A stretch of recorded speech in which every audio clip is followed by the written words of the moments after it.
Hello and welcome to Learn Elixir, Week 2, Module 4. In this video, we're going to be going over keeping your functional flow clean and making sure that your code stays clean amongst multiple functions and different types of control flow. So there are a few types of control flow in Elixir. The first we'll start off with is case. Case is very similar to JavaScript's switch condition and allows you to define a case that takes in a parameter and multiple declarations for what should match that parameter. If is like in any other language, we have if and else. We don't have if else and else if, however, and that's unlike JavaScript. We also have unless. I don't recommend you use unless. I rarely see this used and feel like it's kind of hard to follow, and a lot of other people seem to agree with that, so it hardly gets used in Elixir. We also have cond. Cond allows you to define multiple match cases, and it's a bit like case. However, each condition that you're defining is actually a function as well, and you can do whatever you want inside of that. We also have with, which is similar to case, except we're allowed to match multiple things at once. So it's very good for, say, sending network requests and responding to them, where we have a chain of things that could fail. We can use with. The other way that we can control the flow of our programs is by using functional declaration with different parameters, and we've seen a bunch of examples of that. But for now, let's go over some examples of the other control flow. So let's start off by making our module, and we'll just make our module called cleanflow. Inside of this, we can have a function which we name if and else to represent if and else, and just change this to value. So with our value, then we can do if value, and we actually don't need these brackets here, and we can then type else and say else. If it's the value, then we'll just say true. We can also create a function called case, and that will just take in a value and run it against a case statement. So here we say case and pass in the value, and then end. And here we can use any sort of pattern matching to actually pull out our value. So we could, for example, say value and set it to equal a map, and if that equals a map, we'll say value was a map. We can also do the same thing with list and say value equals this list. In this case, we don't actually have to do this. And same with this in this case, we can actually just leave it as an empty map. And so this one, we would say value was an empty list. We can also put it as head and tail and say that the value was a list. Because we're not using these, we can change these both to underscores. Finally, we can have our fall through case and say true, and then say value fell through. One thing we'll briefly mention and talk about is guards. So with guards, you can actually match more things inside of a pattern match. In here, we can actually say X when is list X. And now we'll match any list that is possible to match in here. And we don't need to have that second case. And we can also just say this is a list now. The other thing with guards is anything that is prefixed with is actually a guard. In Elixir, anything that we prefix with is expected to be a guard. So when you have a function that returns a boolean, what our preference is to do is actually add a question mark after it. So for example, if this returned a boolean such as true and false, we would actually just add a question mark at the end. And that would signify that we're returning a boolean value. So inside of this case, we can also have guards as a part of the function itself. And so we could say when value equals map. And so this is an equality check against an empty map, which means that value would have to be an empty map. And this is actually how you would check for an empty map in a function that would get called. Because if we did just an empty map here, this actually would catch any type of maps that existed. So we can also have a final one of cond.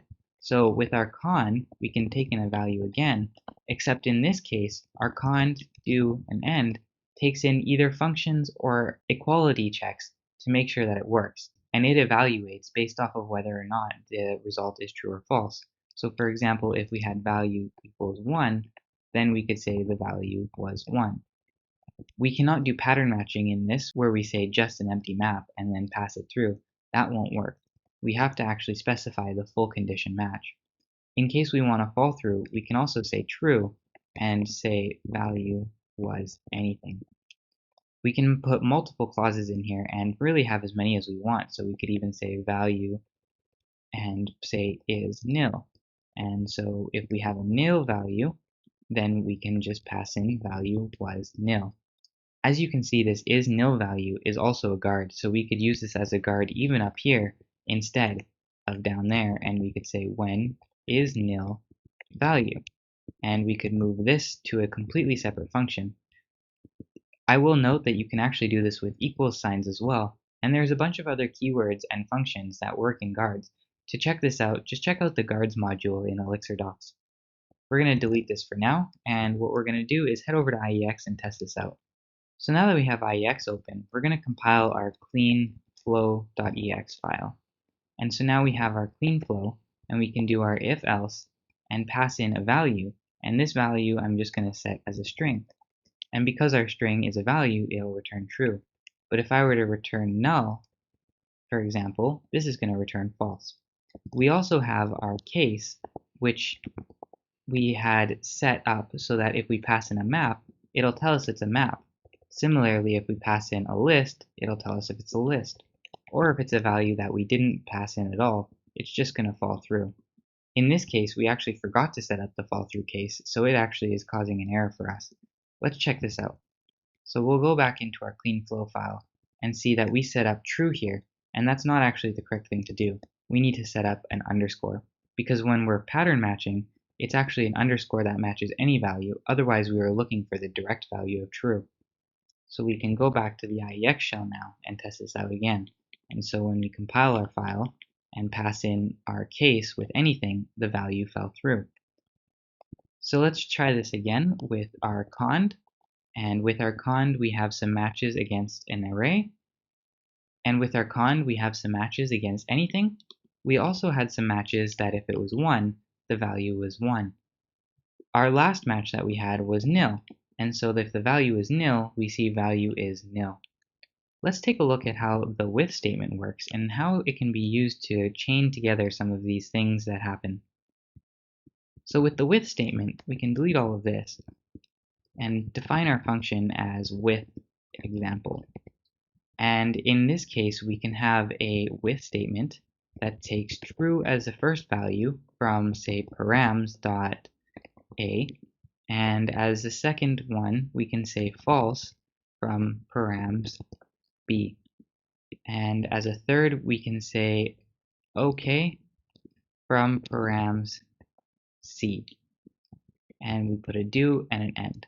So if all these cases pass, we passed all the cases. Otherwise, we have an else block, which we define what happens with a pattern match. So if we are given false, we can say it was false. And that could happen at any point during this chain. We can also specify an error. If this, for example, returned error, then we can specify was error. And thirdly, we can use that underscore case again to say fell through.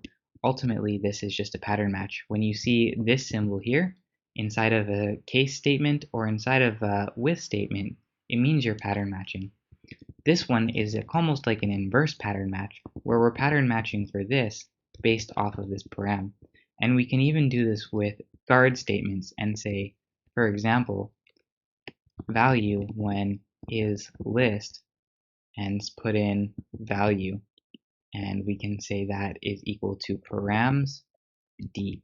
So now we have a fair few things that need to match, or else it's going to hit this else block. So a common example of this with statement is to use it for returns of libraries.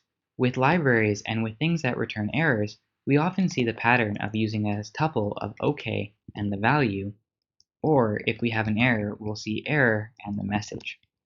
So in this, we can actually use with to match all of this and say with OK value, and we can do some sort of function call, and we can chain this together with maybe a OK value, and we'll save to database or something like that.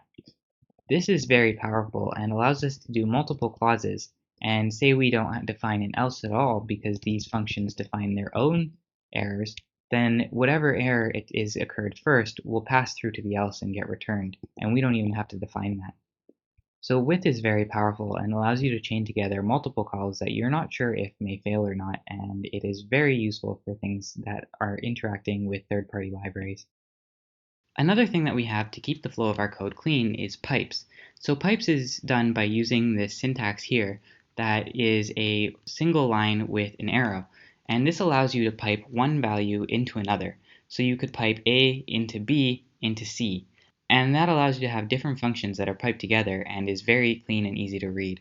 If you're using pipes, I will say that you should pipe everything. So that means the first parameter should be by itself and everything else should be piped into it. You also shouldn't use pipes when you're only calling one function. If you're calling a singular function, just call the function with the variable instead. Don't use a pipe. When you use pipes, the first parameter is skipped and is passed in as the pipe parameter in first. So we'll take a look at how this works. So with pipes, we can actually pipe one function to another. So say for example we had a string and we wanted to split that string in half, we could pipe it to string.split and split it by the I, for example. Or if something a bit easier, we could split it by spaces and have two strings. So now we can split it by space and have two strings, and we can pipe it again to the length function. And so now we'd get a length of 2, and that means that there are two words because they're being split by space and then piped into length. So this is the exact same thing as if we had done it the long way and written it like this. So we can write it exactly as we would a normal function, but make it a bit longer. So this is exactly the equivalent, but as you can imagine, this gets kind of confusing when we have multiple things.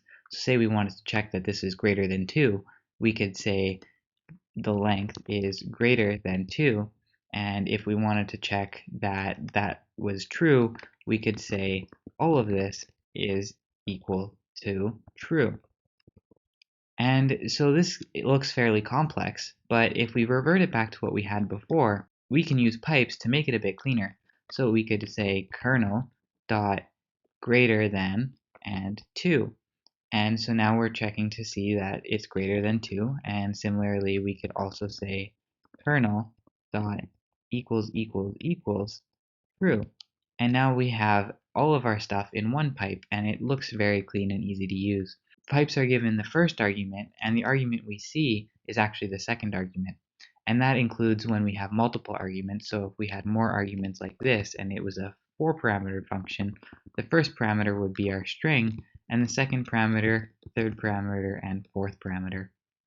Another thing I'll note with pipes is you do not want to do this. If you have a single function, then just call the function normally. Just do this and call it exactly as normal. You do not need to pass it into a pipe. The other thing you do not want to do with pipes is create pipes that are using a function. So if we had a function and we did this, we wouldn't want this to be our pattern. Instead, we would extract this out and create multiple stages for it and make it a pipeline. This is to keep things clean and is a common community practice. That's it for this module, and I'll see you in the next module where we'll go over functional descriptive flow.